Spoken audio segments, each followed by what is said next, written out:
ছেলের হয়েছে exam start first term, আর আজকেই প্রবলেমটা হবার ছিল। পুলকারের যে ড্রাইভার দাদা সে আজ আসেনি, সেই জন্য সকালবেলায় ঘুম থেকে উঠে রেডি হয়ে ছেলেকে নিয়ে হাজব্যান্ড ওয়াইফ আমরা চললাম স্কুলে পৌঁছে দিতে।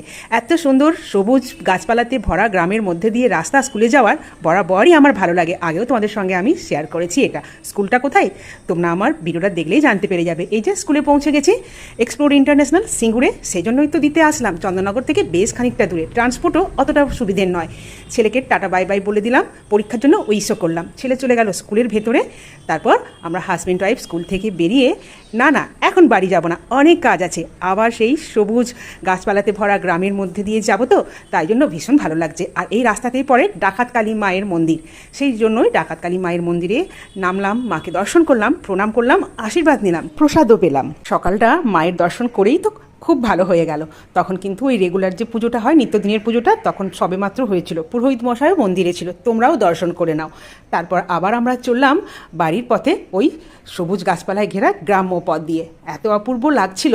আরও অনেক সুন্দর কালারফুল ছোট্ট বড় দেবদেবতার মন্দির চোখে পড়লো রাস্তায় আস্তে আস্তে। দেখো কি অপূর্ব দৃশ্য। আর ওয়েদারটাও ছিল ক্লাউড।